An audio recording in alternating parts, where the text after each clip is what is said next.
नमस्कार, दिव्य हिमाचल टीवी में आपका स्वागत है। मैं हूं राजेश शर्मा और हाजिर हूं आज की सबसे बड़ी बहस नगर निगम चुनाव 2021 लेकर। मेरे साथ स्टूडियो में मौजूद है मेरे सहयोगी जीवन ऋषि। जीवन जी, आपका बहुत बहुत स्वागत है। धन्यवाद।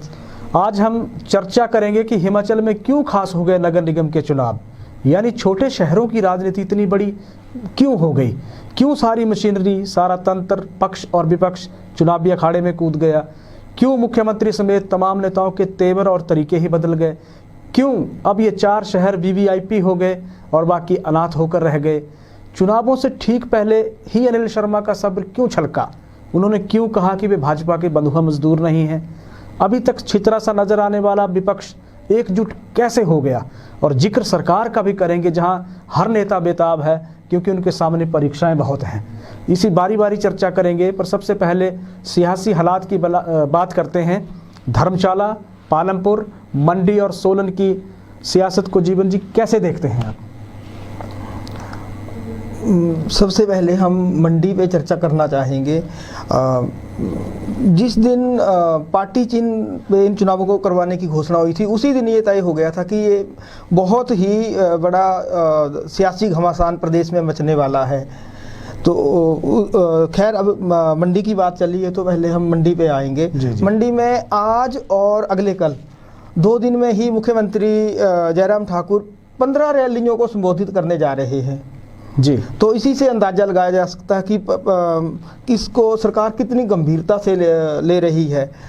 और लगातार वार्डों में भाजपा नेता जा रहे हैं और साथ में दूसरी तरफ से कांग्रेस के हैं। जीएस वाली के अगुवाई में कांग्रेस की सारी टीम वहाँ लगी हुई है। आश्रय शर्मा है, विक्रमादित्य सिंह हैं।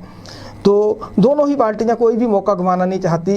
लोगों का तो यहाँ तक कहना है कि वार्डों में जितने वोटर नहीं हैं उससे ज़्यादा नेता नज़र आ रहे हैं इन दिनों। जी, तो सही है, सही बात है। जाहिर तौर पे हर नेता, हर पार्टी का, हर कार्यकर्ता, हर ओहदेदार वहाँ बैठा हुआ है। जैसा मंडी में आपने कहा कि मंडी में भाजपा की भी बैठी हुई है, कांग्रेस भी बैठी हुई है।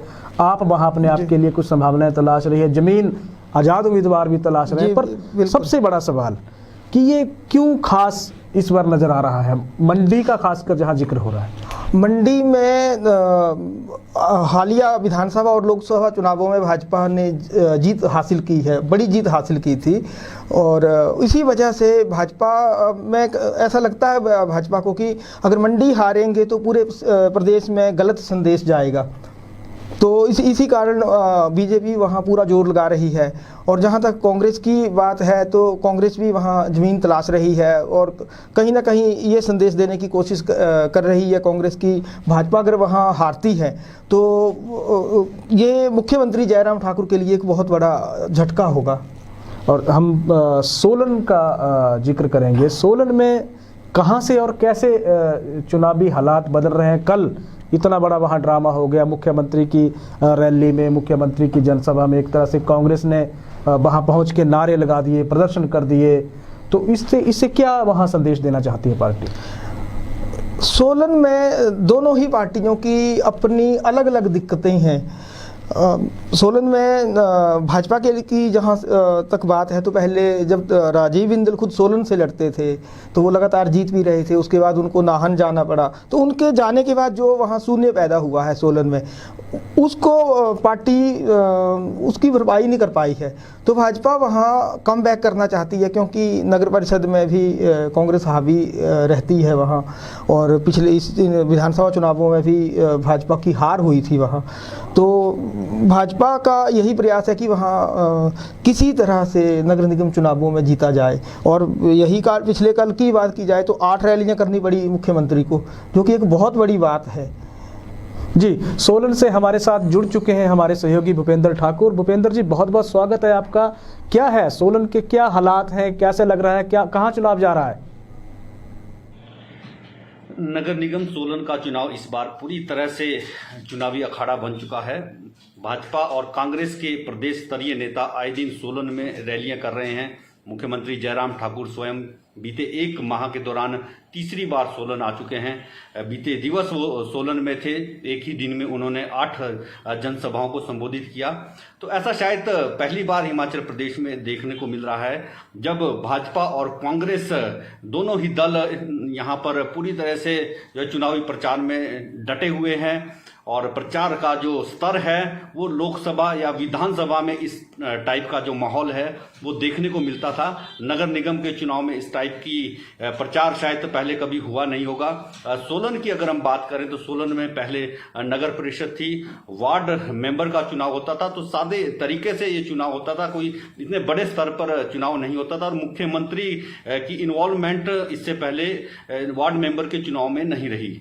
और अगर हम इस बार की बात करें तो पार्टी चुनाव चिन्ह पर ये चुनाव हो रहा है, तो इसलिए भाजपा और कांग्रेस की सीधे तौर पर इसमें इन्वॉल्वमेंट है। और भाजपा के जो नेता, कांग्रेस के जो प्रदेश स्तर के नेता हैं वो आए दिन यहाँ पर चुनावी रैलियां कर रहे हैं। बीते दिवस भी मुकेश अग्निहोत्री नेता प्रतिपक्ष वो सोलन आए थे, जोनाजी रोड पर, जहाँ पर मुख्यमंत्री जयराम ठाकुर की जनसभा थी, वहां पर नारेबाजी हुई। तो इस टाइप का माहौल यहाँ पर इन दिनों बना हुआ है।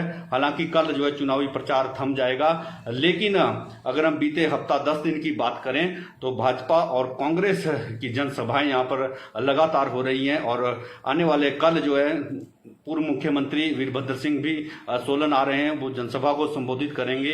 तो विधानसभा और लोकसभा की तर्ज पर इस बार सोलन में वार्ड मेंबर का चुनाव देखने को मिल रहा है और शायद इस सोलन के इतिहास में पहला मौका है जब वार्ड मेंबर के चुनाव में इतने बड़े स्तर पर पब्लिसिटी हो रही है, चुनावी प्रचार हो रहा है, जनसभाएं हो रही हैं। तो ऐसी फीलिंग लोगों को आ रही है कि शायद विधानसभा में जैसा माहौल होता है वैसा माहौल इस बार वार्ड मेंबर के चुनाव में देखने को मिल रहा है। जी बहुत बहुत धन्यवाद भूपेंद्र जी। भूपेंद्र जी थे, भूपेंद्र जी ने जीवन जी एक बहुत बात कही कि ये जो नगर निगम के चुनाव है ये विधानसभा के चुनाव सरीखे ही चुनाव हो गए हैं। जी बिल्कुल, दोनों पार्टियों ने अपने आप की अपने लिए प्रतिष्ठा का ये सवाल शायद बना लिया है, जो अब कमोवेश यही हालत मंडी में है और यही हालत पालमपुर और धर्मशाला में नजर आती है। पालमपुर में आते हैं, पालमपुर में कहा जाता है कि भाजपा के नेता बहुत हैं, कार्यकर्ता कम हो गए हैं। जी बिल्कुल बिल्कुल, भाजपा के वहाँ कई सारे ध्रुव हैं पालमपुर में। तो भाजपा के लिए वही दिक्कत है सोलन वाली ही पालमपुर में भी, क्योंकि पालमपुर में नगर परिषद में वर्षों से कांग्रेस काबिज रही है और विधानसभा में भी यहाँ से कांग्रेस हमेशा अक्सर हावी रहती है। तो यहाँ बीजे और ऊपर से भाजपा ने यहाँ पालमपुर के लिए नगर निगम दिया है, ग्रामीण क्षेत्रों में विरोध हुआ। अगर इसके बावजूद भाजपा की हार होती है तो ये सरकार के लिए बहुत बड़ा धक्का होगा। तो पालमपुर में दोनों पालमपुर में, माफ करना आपको टोक रहा हूँ, पालमपुर में एक ऑडियो चर्चा में आया है, हम अपने दर्शकों को बता दें कि ऑडियो चर्चा में आया है। कहने को तो किसी भाजपा के बड़े ओहदेदार का बताया जा रहा है, पर अभी ना तो हम इसकी पुष्टि करते हैं ना ही इसकी कोई पुष्टि और कर रहा है। जी बिल्कुल, पर एक ऑडियो वहां सर्कुलेट हुआ है और वो ऑडियो में जिक्र हो रहा है किसी की बदली को लेकर। जी जी जी, तो इससे क्या देखते हैं आपकी, कहाँ मतलब इतने स्तर पे ये राजनीति आ गई है नगर निगम चुनावों की। नगर निगम एक तरह से शहर की ही सत्ता है, शहर के भीतर आने वाले लोगों की ही सत्ता है, तो वहां की राजनीति भी क्या इतने नीचे गिर गई कि वहां भी ये चुनावों में ये सारी चीजें सामने आ रही हैं? जी बिल्कुल, चुनावी मौसम में इस तरह के पार्टियां या कुछ शरारती तत्व बोल सकते हैं वो ऐसा करते हैं, लेकिन उसको भाजपा नेता का कहा जा रहा है उस ऑडियो को। तो कांग्रेस के लिए एक मुद्दा तो मिल ही गया है, या जो आज़ाद कैंडिडेट हैं, आम आदमी पार्टी है, उनके लिए एक मुद्दा है और इसकी चर्चा भी है शहर में। और चुनावी मौसम में इस तरह के आए दिन आरोप प्रत्यारोप तो लगते सामने आते रहते हैं। दूसरी चीज इसमें एक और आ रही है जो शायद कांग्रेस से ही जोड़ी जा रही है। अब कई तो से बोल रहे हैं कि ये प्लांटेड है, ये चीज़ें चुनावों में हो जाती हैं। वो ये चीज़ है कि वहाँ किसी नेता की गाड़ी से शराब पकड़ी जाती है और नेता किसी कांग्रेस का बताया जा रहा है, कोई नेता है। जी बिल्कुल, ये बार पलटवार की राजनीति है। ये जब तक 7 अप्रैल को वोटिंग होगी तब तक ये जारी रहेगा। तो इस तरह की लेकिन आपकी बात बिल्कुल सही है कि इन चुनावों में इतने स्तर तक जाना तो ये कहीं ना कहीं प्रदेश के बुद्धिजीवी वर्ग को अखरता है। लोग ऐसी चीज़ें हिमाचल में पसंद नहीं करते। जी, धर्मशाला पे अब हम चर्चा करते हैं। हिमाचल की दूसरी राजधानी है, कहाँ देखते हैं चुनाव? क्या यहाँ लोकल इशू उठ रहे हैं? क्या कांग्रेस जो कह रही है कि हम महंगाई, भ्रष्टाचार, माफिया राज और अन्य मुद्दों को लेकर आ रहे हैं, तो भाजपा सिर्फ एक ही मुद्दे पे अभी तक तो चली है कि हमारे ऊपर 3.5 साल में अभी तक कोई सरकार के ऊपर कोई दोषारोपण नहीं है। तो क्या लग रहा है, कहाँ जा रहा है चुनाव? चारों नगर निगमों में धर्मशाला का चुनाव बिल्कुल हटके है, क्योंकि 3 नए नगर निगम है, वहाँ नए विजन के साथ सारे दोनों पार्टियां आई हैं। लेकिन धर्मशाला में पहले से ही नगर निगम है, तो यहाँ मैं कांग्रेस से शुरू करना चाहूँगा कि कांग्रेस ने तो यहाँ नगर निगम में काम किया है। तो ये एक तरह से जो मेयर हैं वहाँ देवेंद्र जग्गी, वो उनका रिपोर्ट कार्ड है, उसको देख के जनता उनको वोट देगी, उनकी परफॉर्मेंस देखेगी। और साथ में सुधीर शर्मा जैसे बड़े लीडर हैं, तो उनकी भी परफॉर्मेंस देखेगी। पूर्व में उन्होंने सिटी के लिए जो किया है। लेकिन भाजपा के लिए भी तो बैठे हैं। भाजपा के लिए राकेश पठानिया वहाँ हैं जी। भाजपा के लिए खुद मुख्यमंत्री वहाँ 8 जनसभाएं करके गए हैं। भाजपा के लिए वहाँ सारा संगठन बैठा हुआ है, हर कार्यकर्ता लगा हुआ। लेकिन चुनावों में कहीं ना कहीं मैं वही उसी तरफ आ रहा हूँ कि लोकल इशू जो है वो आपको लग नहीं रहा है कि भाजपा लोकल इशू उठने नहीं दे रही है? बिल्कुल, ये बात तो जाहिर हुई है। अभी तक जो विपक्ष धर्मशाला में भाजपा विपक्ष में है, तो भाजपा प्रदेश की सत्ता में तो है। हाँ बिल्कुल जी, यहाँ सवाल कांग्रेस से भी है और भाजपा से भी है। कांग्रेस से ये सवाल है क्योंकि इनकी नगर निगम है, तो इन्होंने 5 साल में क्या किया, जो केंद्र सरकार से पैसा मिला है वो कितना खर्च किया, तो वोटर्स के मन में वो सवाल भी है। और जो भाजपा से ये सवाल है कि प्रदेश सरकार ने अब तक धर्मशाला के लिए क्या किया है इतने 3.5 साल में, तो लोगों के मन में रिपोर्ट कार्ड सामने हैं दोनों के। तो धर्मशाला का चुनाव तीनों नगर निगमों, बाकी के जो 3 नए नगर निगम हैं उनसे बिल्कुल हटके है जी। हम जिक्र करेंगे मंडी का। मंडी पिछले कल से मंडी सबसे ज़्यादा जो चर्चाओं में आया है वो आया है अनिल शर्मा की प्रेस कॉन्फ्रेंस से। अनिल शर्मा भाजपा के विधायक हैं और उस वक्त से निशाने पे हैं जब से लोकसभा के चुनाव के लिए उनके बेटे कांग्रेस पार्टी के उम्मीदवार बने थे। अनिल शर्मा ने कहा कि मैं भाजपा का बंधुआ मजदूर नहीं हूँ, कि मुझे जब चाहा जोत दिया, जब चाहा फेंक दिया। क्यों लग रहा है कि चुनावों से ठीक पहले ही उनका सब्र क्यों छलका?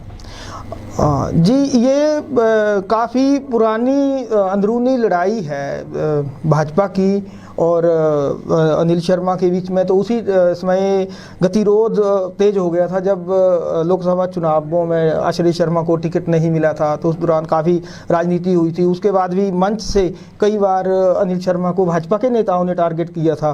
तो उसके बाद जब भी मौका मिलता है अनिल शर्मा भी बाहर पलटवार करने में कोई कसर नहीं छोड़ते। जाहिर तौर पे सुखराम परिवार का प्रभाव है मंडी में, बहुत बड़ा शहर में बहुत बड़ा है, रुतबा रखते हैं, खुद केंद्रीय मंत्री रहे हैं। अनिल शर्मा ने कहा कि मेरे पिताजी का विजन अब स्वराज में भी नज़र आ रहा है। मेरे पिताजी ने जो कहा था वो करके दिखाया। कुछ प्रोजेक्ट ऐसे हैं जो स्वराज में आज भी चले हुए हैं। तो कहीं ना कहीं उन्होंने टारगेट मुख्यमंत्री को किया है। जी बिल्कुल, अनिल शर्मा जितना बोलेंगे उतना ही सरकार के खिलाफ जाएगा और सरकार को नुकसान झेलना पड़ेगा। जी, मंडी के ताज़ा हालात बताने के लिए हमारे साथ जुड़ चुके हैं हमारे सहयोगी अमन अग्निहोत्री। अमन जी, क्या हालात बन रहे हैं मंडी में नगर निगम चुनावों के? छोटी काशी मंडी में पहली बार नगर निगम के चुनाव हो रहे हैं।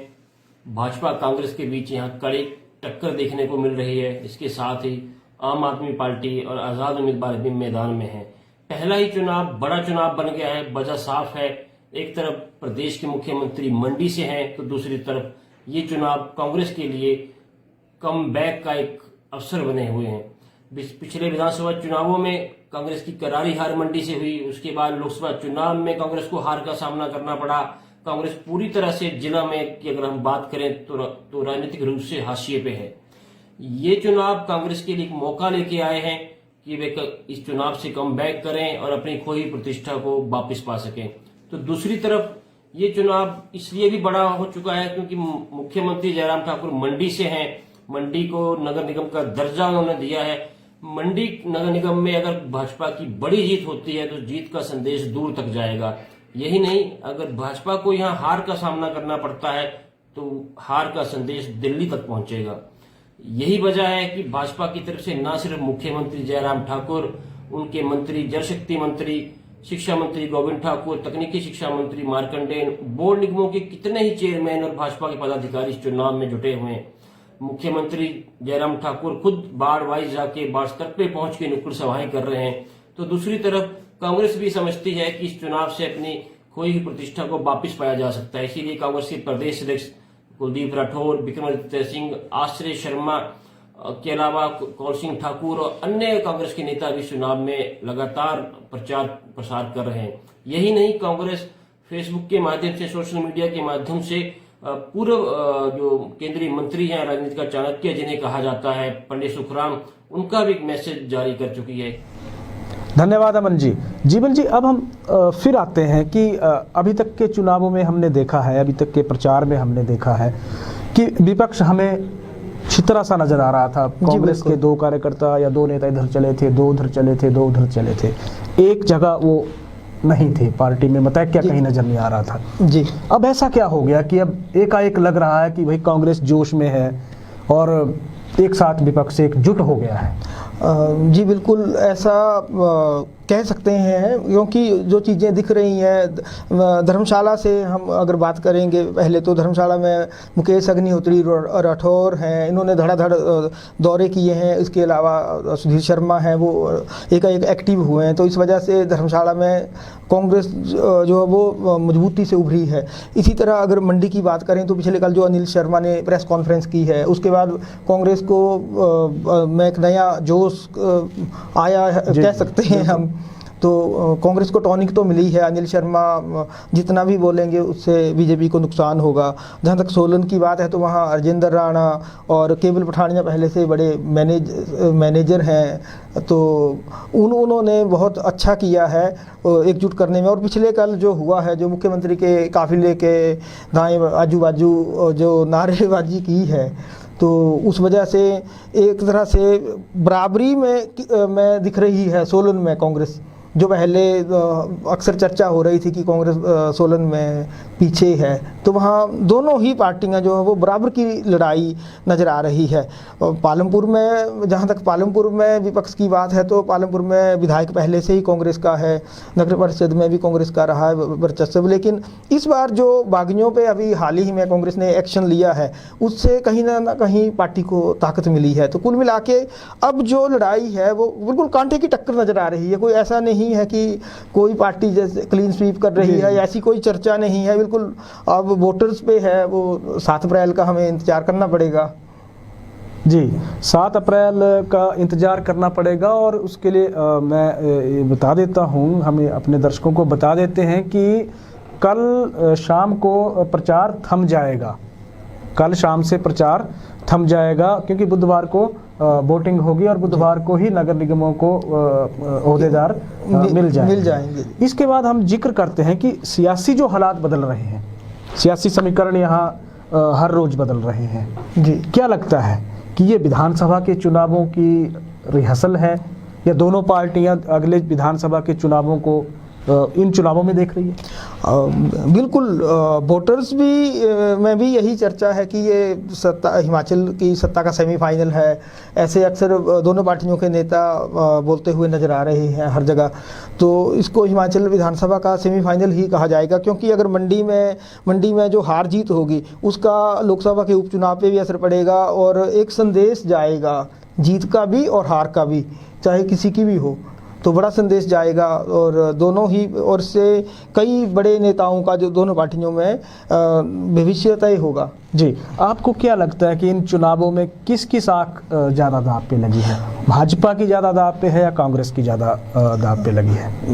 इसमें भाजपा के लिए ये चुनाव जो है वो बड़ा अहम है, क्योंकि प्रदेश में सरकार इनकी है, अभी उपचुनाव आने हैं और नगर निगम भाजपा ने ही दिए हैं। पर तो मैं यहाँ जी, कांग्रेस को भी तो अपनी ज़मीन तलाशनी है, अपनी ज़मीन बचानी है, साख तो उसकी भी उतनी ही बराबर दांव पे लगी होगी। बिल्कुल जी, इसमें जो कांग्रेस के नेता हैं जो अभी हम चर्चा कर रहे थे कि छिटके हुए थे, तो कांग्रेस के सामने भाजपा के बराबर संगठन को दिखाना है और भाजपा की तरह काम करने की चुनौती है। और इसमें जो नेता हैं कांग्रेस के, जो उनके सामने यही है कि एकजुटता दिखानी है, जो अक्सर अभी हाल ही के दिनों में जो मतभेद नज़र आए हैं, जो धड़ेबंदियाँ हुई हैं, तो कांग्रेस के सामने भी उनको एकजुटता की बड़ा चैलेंज है कांग्रेस। तो आज के लिए इतना ही। अभी हमने चर्चा की कि क्यों हिमाचल में नगर निगम के चुनाव खास हो गए, छोटे शहरों की राजनीति इतनी बड़ी क्यों हो गई, क्योंकि इसमें ये देखा जा रहा है कि ये विधानसभा के होने वाले चुनावों का पूर्वाभ्यास है। शायद दोनों ही पार्टियां इसको एक अवसर मान रही हैं कि 2022 में जब विधानसभा के चुनाव होंगे तो उसके लिए स्क्रिप्ट अभी इन चुनावों से ही लिख दी जाएगी और उसका माहौल अभी इन चुनावों से तैयार किया जाएगा। इसीलिए ये चुनाव इस बार खास हो गए हैं। इन चुनावों में सारा तंत्र, सरकार, पक्ष, विपक्ष इसीलिए कूद गए हैं क्योंकि सभी को अपनी ज़मीन बचानी है, सभी को अपनी ज़मीन तलाश करनी है। मुख्यमंत्री समेत तमाम नेताओं के तेवर और तरीके इसलिए बदल गए हैं कि सबके लिए चुनाव प्रतिष्ठा का सवाल बन गए हैं। शायद हमने जो अभी इससे पहले चर्चा भी की है कि दोनों दलों के लिए प्रतिष्ठा का सवाल बने हुए हैं। 4 शहर इसलिए भी वीआईपी हो गए जीवन जी, क्योंकि चारों ही शहरों में जो सरकार बनेगी, स्थान जो सत्ता में आएगा, उसके लिए सबसे बड़ी चुनौती वहाँ खुद को स्थापित करने की होगी। जी बिल्कुल। उसमें भाजपा अगर आती है तो उसके लिए भी, कांग्रेस अगर आती है तो उसके लिए भी। अनिल शर्मा का सब्र इसलिए छलक रहा है, जहाँ तक हमें जानकारी मिल रही है, क्योंकि चुनावी मौका है।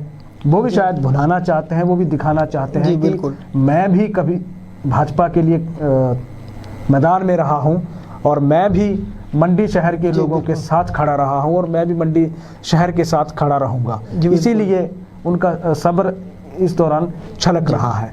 और अभी तक जो विपक्ष नज़र आ रहा, छतरा सा हमें नज़र आ रहा था, वो विपक्ष इसीलिए शायद एकजुट हो गया है कि कहीं ना कहीं गलतियां सरकार की भी रही हैं और कहीं ना कहीं कांग्रेस भी अब ये समझ चुकी है कि हमें अपनी ज़मीन अगर बचानी है, हमें अगर सत्ता में दोबारा लौटना है, तो हमें ग्राउंड पर जाकर काम करना होगा, जो शायद अभी तक पार्टी उस दिशा में नहीं जा रही थी जी। तो आज के लिए इतना ही, फिर मिलेंगे।